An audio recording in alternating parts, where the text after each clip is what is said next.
Muito bem, meus irmãos. Eu quero falar hoje sobre um assunto que é, assim, bastante importante na nossa vida, na nossa caminhada. Eu quero falar sobre fé. Fé. É um assunto que todo mundo sabe um pouquinho e tal, enfim, tem as suas definições, mas eu quero aprofundar o teu conhecimento com a graça de Deus.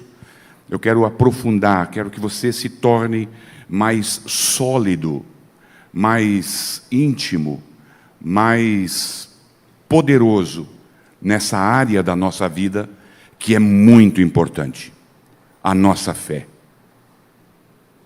A nossa fé.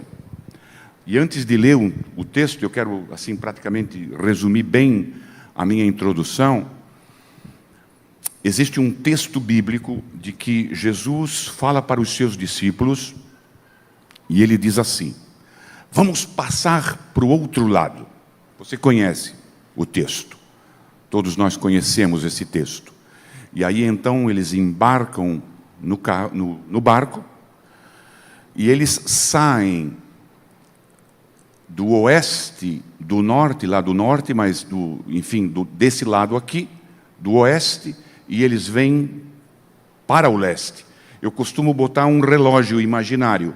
Então eles saem das 11 horas e eles vêm para 1h30, nesse relógio imaginário, para que você se situe no mar da Galileia.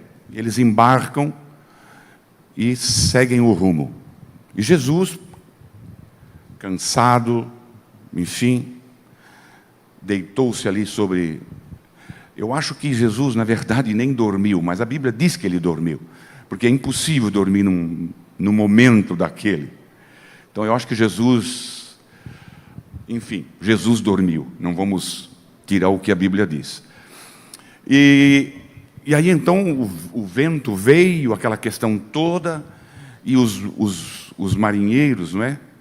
Os discípulos de Jesus, tirando água do barco, e alguns remando e o outro tirando. Mas eles viram que eles não iam conseguir. O negócio ficou complicado naquilo que eles tanto conheciam, aquele lago, que de tão grande eles chamam de mar. Pois bem, vamos acordar o mestre. Vamos acordar o mestre. E eles foram para Jesus cheio da razão. Não é mesmo? Cheio da razão.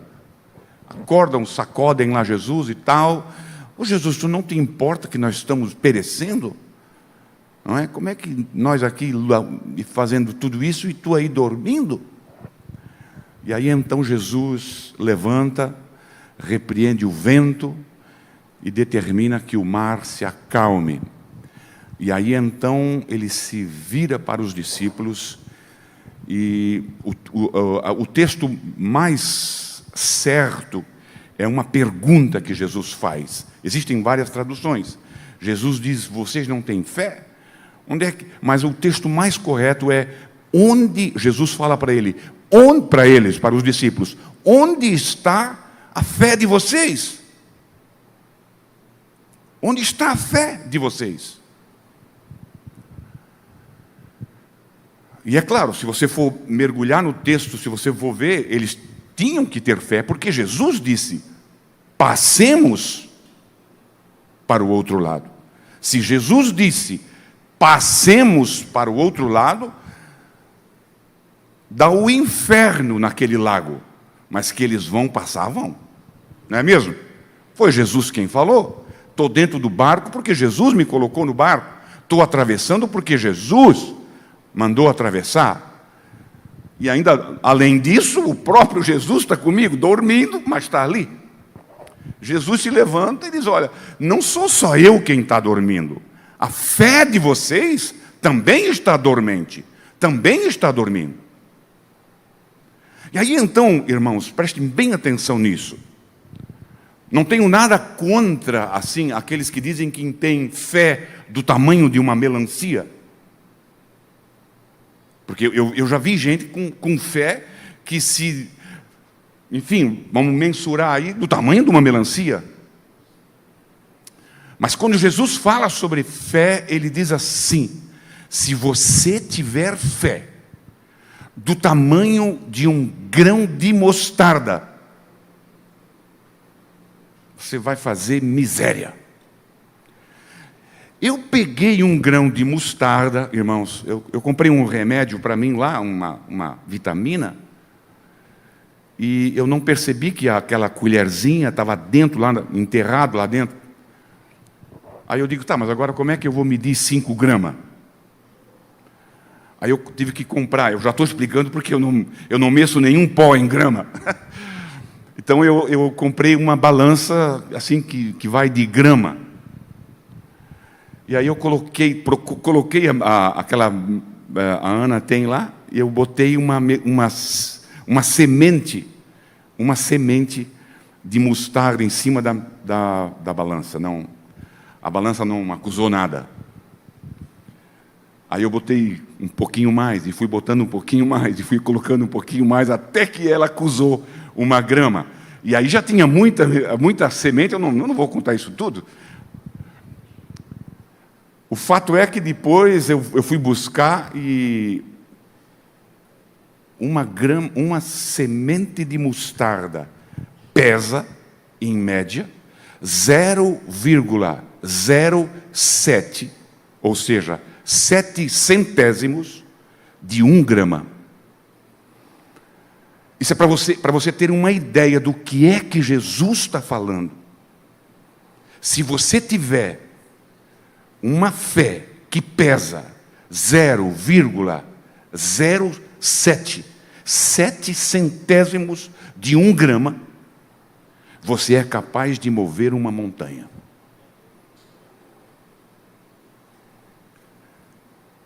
É disso que eu quero falar. Onde é que está essa fé? Onde é que nós, quando nós nos deparamos com dificuldades, irmãos, onde é que está esse 0,07 grama de fé? Onde é que está isso? Por que nós deixamos essa fé? E eu não creio que nós tenhamos só isso de fé. Eu acho que cada um de nós tem um pouco mais. Não quero medir, mas eu acho que eu tenho um pouquinho mais do que 0,07 de fé. Mas às vezes eu me vejo exatamente como os discípulos.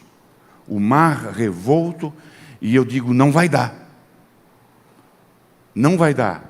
Aí volta atrás, desiste, cancela, aborta o projeto, não é mesmo? E eu sei que eu não estou sozinho nessa situação. Muitos de nós. E é sobre isso que eu quero falar. É sobre isso que eu quero falar. Para eu falar sobre isso, eu quero ler um texto base que está lá em Romanos.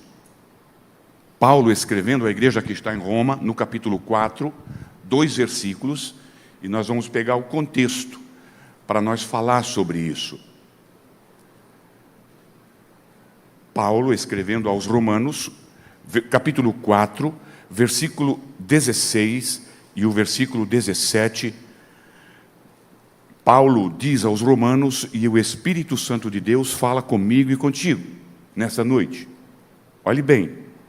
Portanto, diz Paulo, a promessa vem pela fé, para que seja de acordo com a graça, e seja assim garantida toda a descendência de Abraão, não apenas aos que estão sob o regime da lei, mas também aos que têm a fé que Abraão teve. Olha aqui para mim.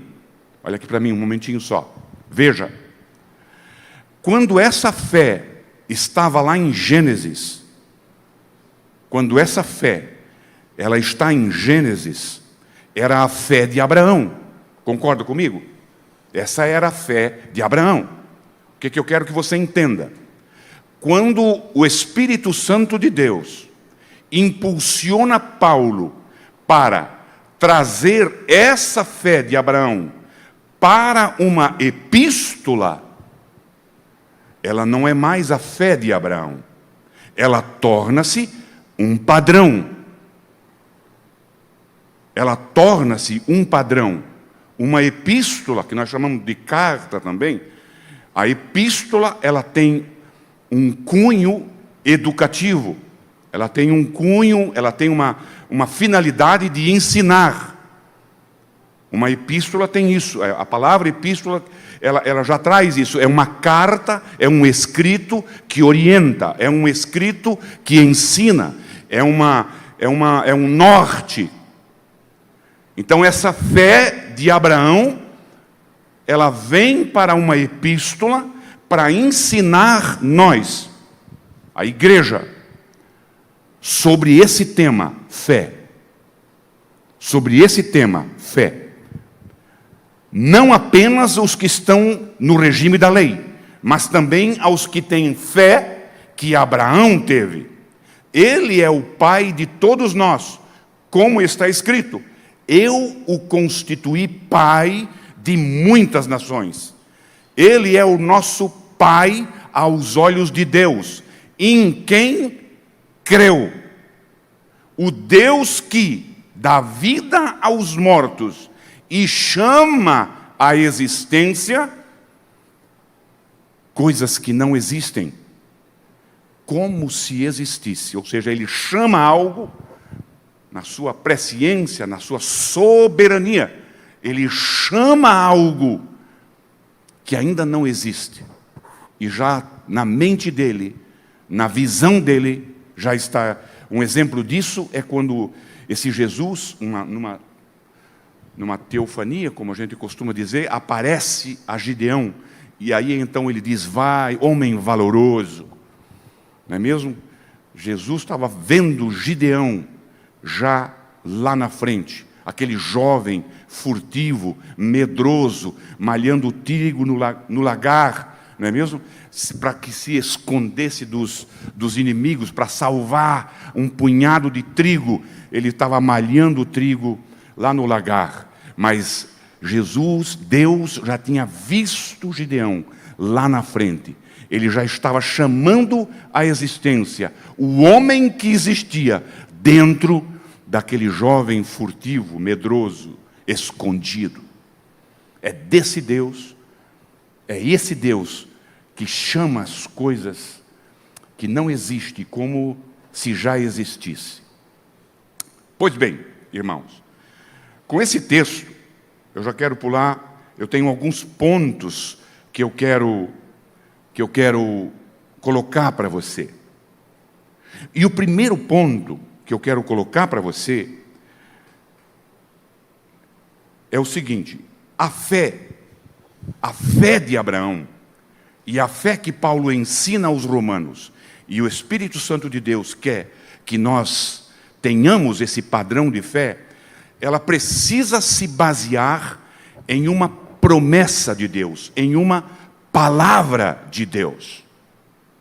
É a partir dessa promessa de Deus, dessa palavra de Deus para Abraão, que Abraão desenvolve essa fé padrão, que Paulo traz do Antigo Testamento e traz para uma epístola do Novo, e quer ensinar os romanos, e o Espírito Santo de Deus quer nos orientar. É essa fé, ela nasce de uma palavra de Deus, ela nasce de uma promessa de Deus. Se você deseja ter uma fé forte, você precisa se apegar à palavra de Deus. Nos momentos de dificuldades, eu acho que eu já falei isso aqui, há uns 15, 16, quem sabe até 17 anos atrás, eu estava com um dos meus filhos, o Leonardo mais novo, numa situação muito complicada, muito difícil. Ele estava ele estava amarelo, exatamente como a blusa da irmã aqui, amarelo. Uma laranja ele estava. Ele tirava a camisa e olhava para as costas dele, chegava a aparecer um veludo de tão amarelo que ele estava. Disse: meu Deus, meu filho, o que é isso? E aí fui para o hospital e eu e a minha esposa corremos mais de um ano para o hospital. Ela chegou a vir aqui. A minha esposa com o meu filho, chegou a vir a Blumenau, porque eu já estava em dúvida sobre o que os médicos estavam dizendo. E aqui no hospital, o médico que atendeu conhecia o pastor Nirton. E o médico disse: olha, eu conheço o teu pastor daqui de Blumenau, conheço o pastor Nirton, e sei que vocês são pessoas que têm fé. E eu vou dizer uma coisa, graças a Deus que o teu filho está lá.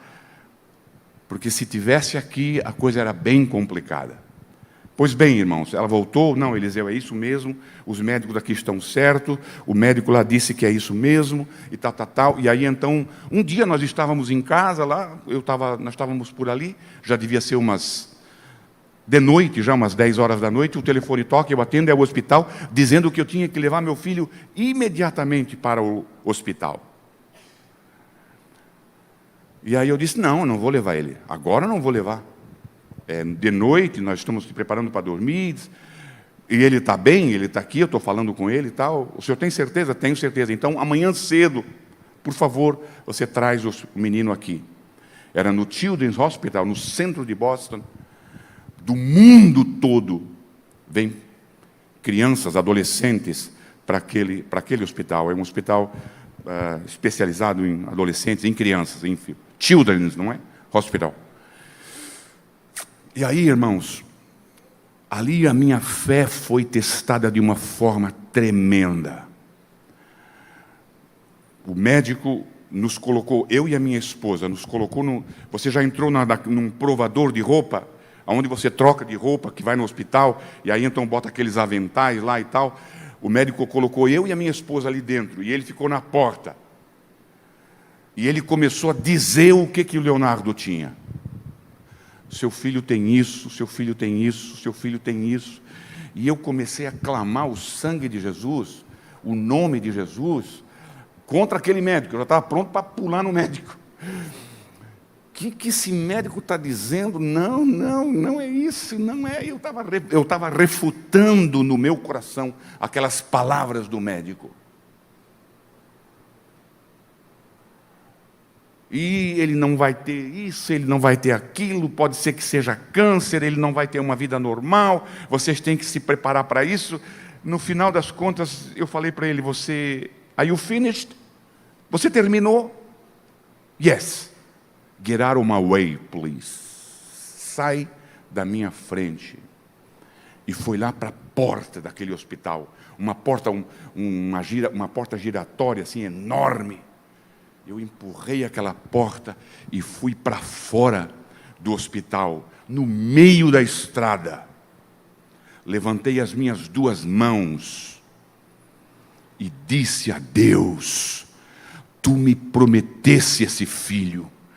Tu dissestes que esse filho seria o meu braço direito no meu ministério, na nossa igreja.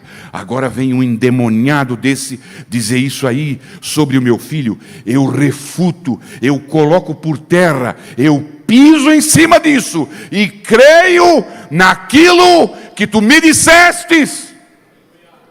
Vai lá e dá um jeito nisso. Iramancha, Damasco.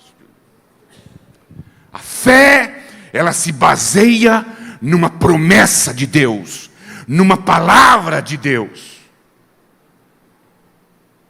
A fé não se baseia, irmãos, a fé não é ter um pensamento positivo. Não tenho nada contra pensamentos positivos, é bom. Mas fé e pensamento positivo são 2 coisas muito diferentes. A fé, irmãos, não é algo que você determina. Eu vou fazer isso, vou fazer aquilo, e vou orar e Deus vai fazer. Isso não é fé também. Isso também não é fé. Porque daí você está em charge. Você está determinando o que o céu vai fazer. Fé é justamente o oposto. Fé é o que o céu vai fazer através de você. fé. Ela é baseada numa promessa, numa palavra de Deus. Você precisa ter, eu estou falando de fé divina, essa fé que o Espírito Santo de Deus gera no nosso coração, essa fé que os discípulos dizem, Senhor, acrescenta a nossa fé. Fé é isso. Eu não posso deixar de dar uma ênfase forte em cima disso, nessa declaração. Sem uma promessa de Deus, preste atenção, sem uma promessa de Deus, sem uma palavra de Deus,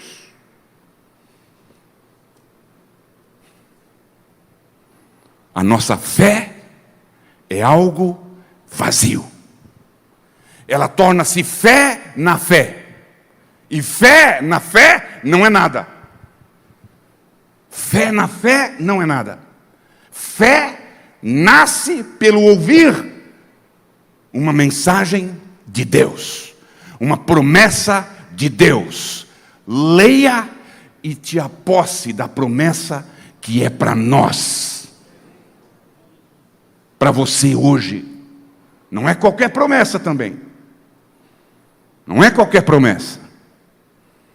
Uma vez eu e a minha esposa, nós recém-casados, nós entramos num terreno, demos as mãos lá e oramos lá. Esse terreno vai ser nosso. Por quê? Porque está escrito, onde a planta do teu pé for colocada, aquilo será teu. Isso não é promessa para nós. Preste atenção, fique esperto nessa questão, não é? Uma vez eu tive que chamar a atenção de um membro da nossa igreja. Não, porque eu vou fazer aquilo, e vou dizer isso, e tá. Por quê? Mas como é que, irmão? Deus proverá. Não, isso aí está errado. Não é assim. Termina o texto. Onde é que a irmã tirou isso? Ah, porque está escrito lá que Deus proverá. Deus proverá o quê? Para quem? Deus proverá para si. Aí ela pega aquela promessa lá que realmente Deus proveu para si o cordeiro. O cordeiro estava lá, Abraão não viu. E nós pegamos assim essas promessas e tal, aquela caixinha da promessa, não é mesmo? E pronto, está certo, está ganho o meu dia. Não é bem assim. Aceite uma palavra de Deus, ore a Deus, peça que Deus fale contigo sobre algo, sobre alguma coisa.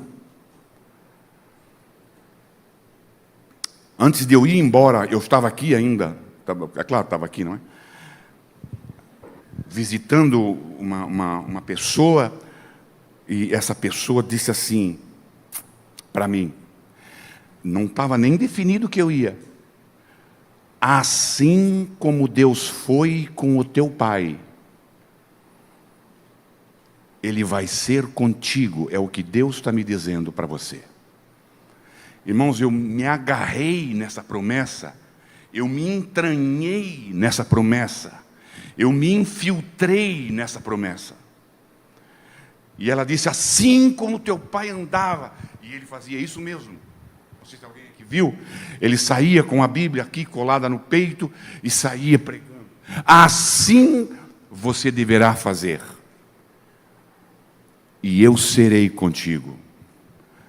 Quando bate a urucubaca, quando bate a dificuldade, quando o mar se levanta, quando o vento começa a soprar e as ondas se levantam, eu vou para essa promessa. Tu me prometeste. Eu estou aqui porque tu me enviaste. Eu estou aqui fazendo o que tu determinaste. Ajeita. Dá um jeito pela tua misericórdia e pela tua graça. E assim tem sido por 26 anos. A fé, ela precisa estar baseada em algo que Deus disse. Amém? Primeiro ponto. Fique aí, tem 23 só. Mas vamos deixar por 5. Depois de você ter essa promessa, você precisa ter um fator do prometedor. Note bem, é tudo Bíblia, está no texto. Você só precisa, como eu aprendi, pegar um pincelzinho de arqueólogo e ir tirando e tal, e você vai descobrir lá. Está lá no texto. O segundo fator que encontramos nessa passagem das Escrituras, você não apenas deve receber uma promessa, deve ouvir, não deve só ouvir, mas há o fator pessoa.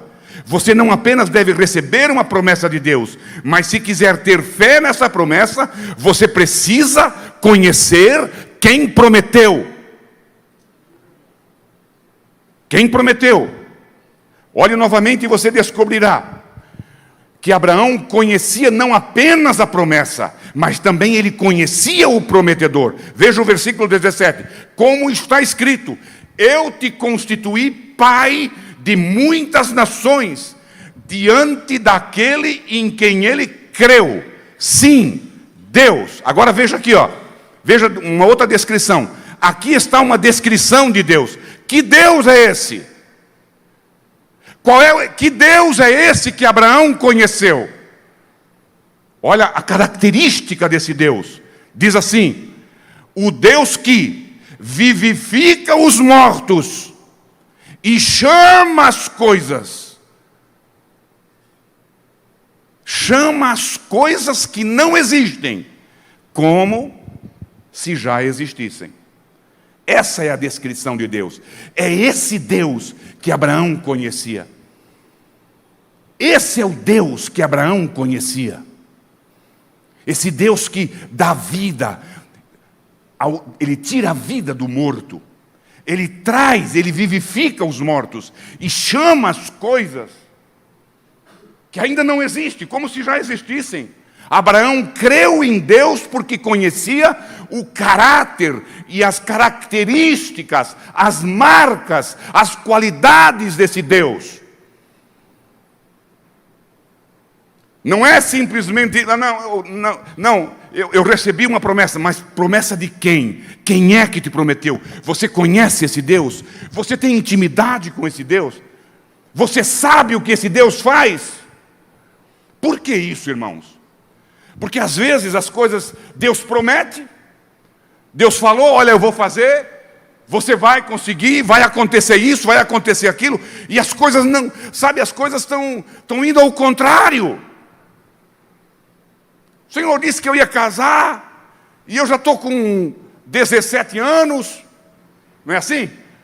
E não está acontecendo, eu não vejo ninguém dá a paz do Senhor diferente para mim, não é isso e tal. As coisas não estão acontecendo, justamente o contrário.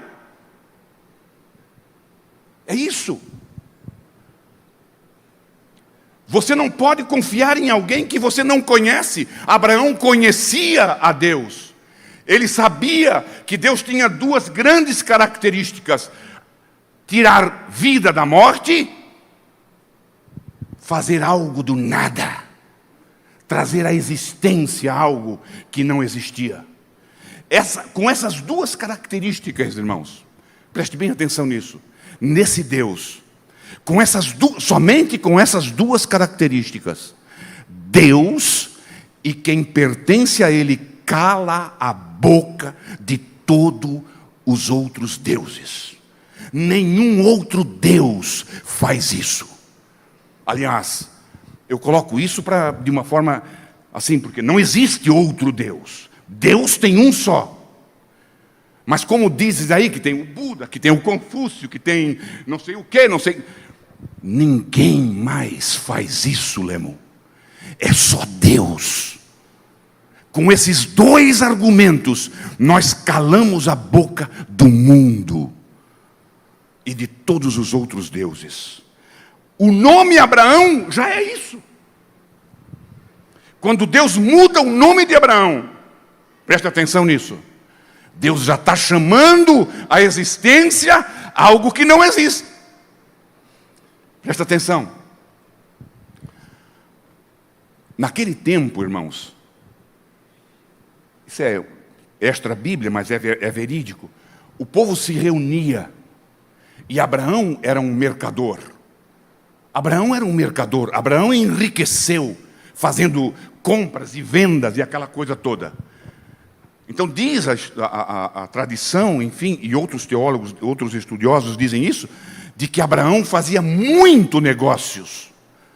Ele fazia uma janta, fazia um almoço, fazia um café, trazendo para o nosso linguajar, não é mesmo? E ali Abraão vendia e comprava e trocava. Aí eu imagino Abraão sentado numa roda daquelas, tal. E aí então o Senhor é que é o Abraão famoso. Eu queria tanto, desejei tanto estar com o Senhor, seu Abraão. Seu Abraão, Abraão, pai das multidões. Quantos filhos o Senhor tem? Você está entendendo? Quantos filhos o Senhor tem? Pai de multidões. Não, eu ainda não tenho nenhum, foi Deus que disse. Você está entendendo isso? Ainda não aconteceu, mas Deus disse. Não estou vendo nada, mas Deus disse que vai. Vai lá e dá uma olhadinha no horizonte, olha para o céu, vê se tu vê alguma mancha de nuvem. Não tem nada. Deus falou que vai. Volta lá, não tem nada. Mas Deus disse que vai chover. Entende isso? Olha, tem lá um negocinho lá no horizonte. Pode começar a correr, porque a chuva vai chegar. Essa é a marca de Deus. Isso é ter fé. É essa fé padrão que eu e você, que o Espírito Santo de Deus exige de nós. Isso é fé. Essa é a fé bíblica. É isso que Paulo queria que os romanos tivessem. E o Espírito Santo quer que isso nasça no teu coração. Essa fé. Aqueles que conhecem o teu nome confiarão em ti. Aleluia. Você precisa conhecer esse Deus para confiar nele. Não sei se você tem coragem de orar assim. Senhor, eu quero ter experiências contigo. Eu quero te conhecer no íntimo. Cuidado com essas orações. Uma vez uma irmã que estava pregando lá na nossa igreja, e ela disse que um dia ela reclamou com Deus, porque Deus nunca tinha feito um milagre na vida dela. Ela tinha orado e pessoas tinham sido curadas, mas tu nunca fizesse nada para mim. Tá bom, eu vou dar um jeito nisso. Vou dar um jeito nisso aí, eu vou te curar. Para te curar, tu precisa adoecer. E num exame lá, ela estava com um mioma do tamanho de uma laranja. Que isso, Senhor, e tal. Mas se tu dissesse, tu pediu para ser curada, Cuidado como nós oramos. Mas é bom isso, irmãos. Ter experiências com Deus. Ter conhecimento de Deus. E hoje nós não temos mais isso. Hoje a coisa está muito, eu não sei dizer como, mas eu vou te explicar como. Às vezes nós vimos e sabemos que aquilo não é bom, que aquilo não vem de Deus e tal, e nós passamos de largo. Eu venho de uma família que a minha mãe, qualquer coisinha, isso é o diabo. É claro, não podemos levar tudo para um lado, mas é preferível do que ignorar. Nós precisamos ter essa visão, nós precisamos conhecer esse Deus, nós precisamos ter intimidade com Deus, nós precisamos ter experiências com Deus, para que essa graminha, essa coisinha, esse centésimo de grama, quando nós precisar, vai funcionar. Isso basta. Vamos para um próximo ponto.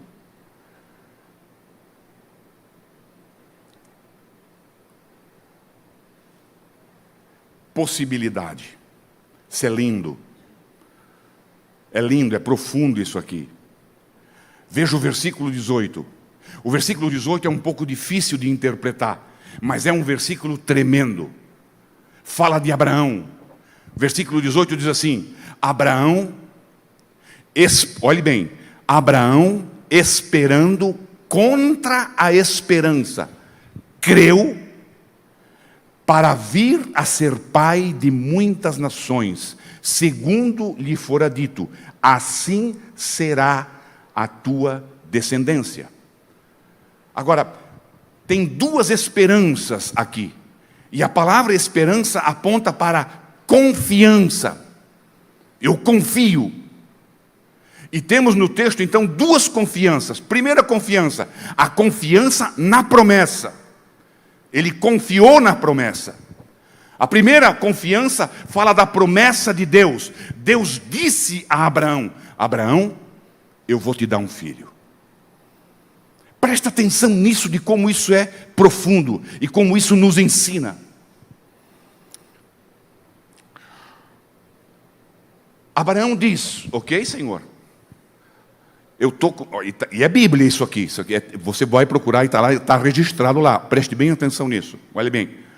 Abraão diz assim, ok, Senhor, eu estou com 100 anos e o meu corpo está adormecido. Quando Abraão coloca isso para Deus, e a Bíblia diz isso de Abraão, essa palavra adormecido, irmãos, o corpo adormecido, sabe o que significa? Esperma. Ou seja, o esperma de Abraão estava adormecido, 100 anos. Não tinha possibilidade. Não tem como, Senhor. Mas Abraão não fala isso. E Abraão sabia do corpo de Abraão. Abraão sabia da possibilidade de Abraão. Senhor, não funciona mais, né, o negócio. Não tenho mais essa virilidade. Mas olhe mais. O ventre de Sara nunca foi fértil. Nunca foi fértil. E Sara já não ovulava mais. Sara já estava na menopausa. 3 impossibilidades impossíveis. O corpo de Abraão já não produzia mais o sêmen. O ventre de Sara era infértil. E Sara já tinha passado do tempo, enfim. Deus diz: Abraão, você vai ser pai.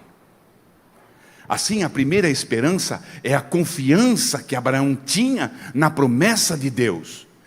E aí, irmãos, quando se trata dessas questões, irmãos, eu não estou ensinando isso, eu vou dar a minha opinião com relação a isso. Eu acho que o inferno se levanta contra. Os demônios se levantam contra. Para combalir, para diminuir, para afogar a nossa fé. Sabe? Para afogar a nossa fé. Por quê? Porque entra o que nós chamamos de incredulidade. Incredulidade na promessa, porque nós confiamos naquilo que é dito de nós. Nós confiamos naquilo que nós estamos vendo. Naquilo que nós sabemos. A incredulidade ataca a nossa fé, na nossa promessa. É mais ou menos assim. É mais ou menos assim. Você recebe uma promessa. Olha, vai acontecer isso, como Abraão. Abraão, você vai ter um filho. Aí então, a racionalidade, a razão te chama. Abraão, vem cá, Abraão. Vamos conversar. A racionalidade dentro da mente, lá dentro da mente, lá dentro do coração. Abraão, vamos falar, fala sério, meu amigo. Com quantos anos que você está? Eu estou com 99 e 11 meses e 28 dias. 100, Abraão, fala sério. Encara a realidade, Abraão. É 100 anos, Abraão. Agora, vamos colocar um pouquinho mais. Abraão, você ainda está funcionando? Está funcionando ainda aquilo que precisa funcionar? Você ainda é capaz de fertilizar uma mulher, um óvulo? Não dá certo. Por quê? Porque o meu esperma já está adormecido, já passou. A razão. Isso é a razão. A razão falando com Abraão. Não deixa que isso aconteça contigo. Estou trazendo isso dessa forma bem baixinha, bem simplesinha, para que você entenda. A razão vem falar com Abraão diante de uma promessa de Deus. Ok, Abraão, essa é a tua condição. 100 anos, já não és capaz mais de fertilizar um óvulo, aquela coisa toda e tal. Vamos para Sara. Como é que está a Sara? A Sara, você sabe, né? Ela nunca foi fértil. E agora, então, ela ainda está na menopausa. A razão faz isso. A razão faz isso. Não traga, olhe para mim aqui, não traga uma promessa de Deus e coloca a promessa de Deus diante da razão. Não funciona assim com Deus. Deus não precisa de nada para fazer tudo. Deus não precisa de alguma coisa para fazer alguma coisa. Você entende isso? O que Ele precisa é encontrar um coração fértil. É isso que Ele quer de você e de mim. Para que nasça a fé genuína. Não importa, 7 centésimos de uma grama, está lá, é uma semente, joga essa semente, creia nessa semente, e ela vai germinar. O que Deus precisa não é de razão. Aliás, se você colocar fé diante da razão, deixa de ser fé. Não é mesmo? Deixa de ser fé, porque se Abraão tivesse tudo certinho, e Sara também tudo certinho, qual é o milagre que acontece aqui? Não tem milagre nenhum. O milagre, ele é inexplicável, da mesma forma que a fé. Não coloque a fé no campo da razão. Não coloque a fé que combata, não tente combater a tua fé com a ciência. É o contrário. A fé, essa fé verdadeira, essa fé que Abraão teve, ela ultrapassa a ciência, ela ultrapassa a razão, ela ultrapassa o senso de qualquer realidade. Ela explode, ela vai além. Ela vai além. A segunda esperança que ele tinha era a esperança na capacidade de Deus, em contrapartida à sua própria capacidade. Abraão colocou, bom, eu não sou mais capaz, nem eu e nem Sara. Não adianta mais, para nós não tem jeito, mas Deus pode. Deus tem condições. Então o que Abraão fez? Ele enfrentou o problema, mas se concentrou no quê? Na promessa de Deus. Não confiou no braço dele, não confiou na capacidade dele, não confiou na impossibilidade dele, ele confiou na promessa de Deus. E aqui Abraão se depara com 2 impossibilidades. A primeira impossibilidade era que ele pudesse ter um filho. Impossível. Ele não tem mais poderes progenitivos, ele está morto fisicamente para gerar um filho. Ele não pode fazer isso, e Sara não pode conceber. É impossível. Agora ele se depara com outra impossibilidade aqui. É a impossibilidade porque eu conheço esse Deus. E esse Deus não mente. Esse Deus, quando fala, ele não se equivoca. É impossível que haja algo impossível para Deus. Agora eu tenho 2 impossibilidades. Uma impossibilidade é que é impossível para mim ter um filho. E a outra impossibilidade é impossível que Deus minta. Então ele diz, vou olhar e vou crer e vou depositar a minha impossibilidade de Deus mentir e transformá-la em uma possibilidade. Eu vou acreditar de que Deus disse o que Ele quis dizer mesmo. Eu vou acreditar que eu vou ter um filho. É isso que significa quando a Bíblia diz que contra a esperança, ele acreditou na esperança. Contra a esperança da parte dele, ele acreditou na esperança de Deus. Meu irmão, Deus não pode quebrar a sua palavra. E Deus não pode falhar. Não diga que algo é impossível se você receber uma promessa de Deus. Se Deus te prometeu, e você conhece esse Deus, e você tem essa intimidade com Deus, Deus vai cumprir. Deus vai fazer. Deus vai criar a oportunidade, Deus vai tirar todas as impossibilidades. E vai acontecer.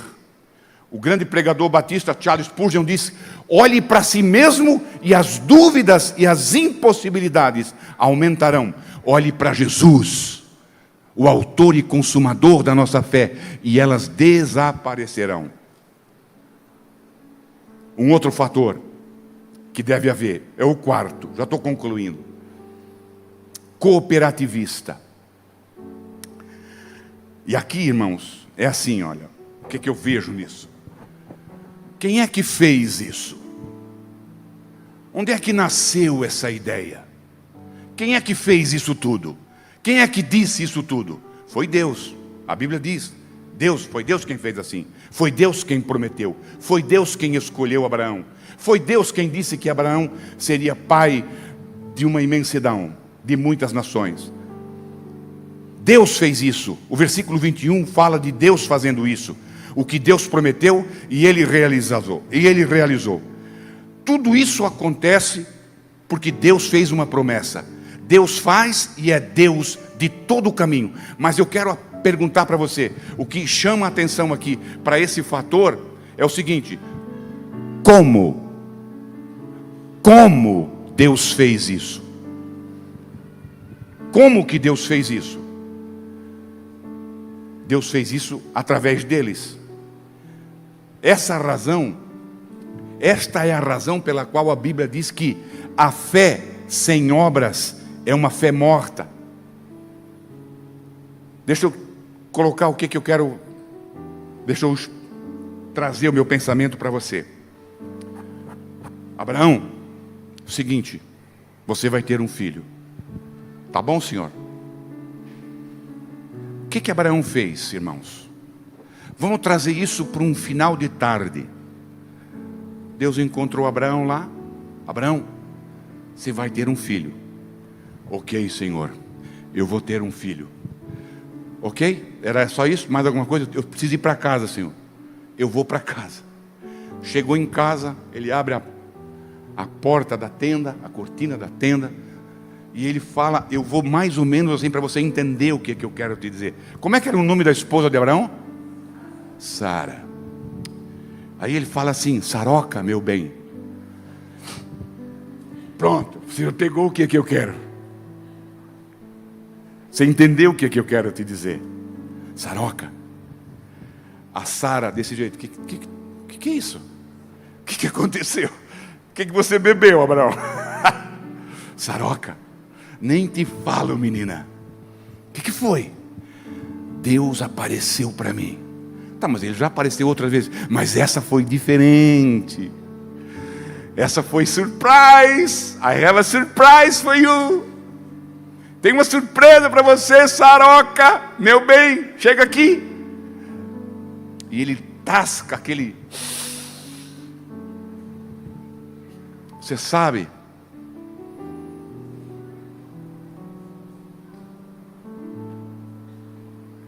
E não é que o Isaac chegou? Não é que o Isaac veio? Diante de todas as impossibilidades, Abraão creu, e aquilo que Abraão tinha que fazer, ele foi lá e fez, e foi até bem feito, não é mesmo? É isso. Esse fator é importante para nós. Se Deus falou contigo, se Deus te fez uma promessa, e se você crê que todas as impossibilidades para Deus se tornam possíveis, faça a tua parte. Faça a tua parte. Deus usou os dois, o casamento dos dois, algo muito natural. E dessa união nasceu Isaac, mediante uma promessa de Deus. Aquilo que você precisa fazer para que essa promessa de Deus se realize, você tem que fazer. Você precisa fazer. Deus não vai fazer o que você deve fazer. Você recebeu a promessa, trabalhe. Olha, irmãos, quando muito cedo no meu ministério, muito cedo, aqui mesmo nessa igreja, quando eu ouvi de Deus, você vai ser um pastor, para mim e para minha esposa, aqui embaixo, no nosso refeitório, você vai ser um pastor. Irmãos, eu fui treinar canto, não aprendi, mas eu fiz a minha parte. Aí Deus tem que ajudar. Fui estudar, fui fazer a minha parte. Comprei, o Edson Bruno congregava conosco, pedi ao Edson Bruno: Edson, qual é os livros que eu preciso adquirir para que eu possa ter uma base no grego, no hebraico? E o Edson fez uma relação aqui nesse púlpito. Eu fui fazer o que eu tinha que fazer. Deus prometeu, mas eu não fiquei sentado. Eu fui buscar, eu fui abrir portas, eu fui me preparar. Olhe bem para isso. Foi um desejo do meu coração que a ETBlu nascesse. Procurei o pastor da igreja. Disse: olha, ou nós trazemos uma escola, ou então eu e a minha esposa vamos ter que sair fora. Não, nós vamos trazer, na época era o Zé de Bem e o pastor Antônio de Bem. Trouxemos a escola, instalamos a escola, pela misericórdia de Deus. Eu fiz 5 anos e aquilo abriu uma porta na minha vida. E eu louvo a Deus por Ele ter me levado para onde Ele me levou, onde os recursos são quase que infinitos sobre teologia. Mas aquilo que eu tenho que fazer, eu faço. Eu faço, e você deve fazer também. Eu me preparo, eu oro, eu jejuo, eu estudo para ter uma mensagem, uma mensagem com fundamento, uma mensagem que eu sei que alimenta o coração e que desperta o coração. E a graça de Deus faz o resto. O impossível, Deus faz. Chegar no teu coração, é Deus quem faz. Mas aos teus ouvidos eu posso sussurrar. Então eu sussurro. E me preparo para isso. Isso é o que chamamos de obediência à fé. O desempenho foi a obediência à fé. E a Bíblia diz em Hebreus 11:8: pela fé, Abraão obedeceu. Ouça bem isso: no que um homem realmente acredita, ele obedece. No que um homem realmente acredita, ele obedece. Quero concluir. Louvor, o último. E Abraão deu, olha o versículo, eu acho que é o 19. A última coisa que quero que você observe e sublinhe é a frase: dando glória a Deus. A Bíblia diz assim: ele, Abraão, deu louvor a Deus pelo milagre que seria feito, pelo Isaac que iria nascer. Abraão deu glória a Deus. Muito bem, vou ter um filho, louvado seja o Senhor, vou ter um filho. E ele começou a louvar a Deus mesmo antes de ter o seu filho. Ele deu louvor a Deus pelo milagre que ainda haveria de ser realizado. Ele não esperou até que o filho nascesse. Deus, obrigado pelo filho que... Ele disse: Deus, obrigado pelo filho que eu ainda vou ter. Você sabe o que é o louvor? Louvor é a fé virada do avesso. É o outro lado da fé. Nós cremos. Nós cremos. E em cima daquilo que cremos, nós damos o louvor devido. Quero dizer a você: eu disse que não pode haver fé até que você receba uma promessa de Deus. Eu tenho uma promessa de Deus que é para mim e que é para você. A Bíblia diz assim, ó: creia no Senhor Jesus Cristo e serás salvo. Essa é uma promessa. Essa é uma promessa de Deus, bíblica, para mim e para você e para todos nós aqui. Creia no Senhor Jesus e serás salvo.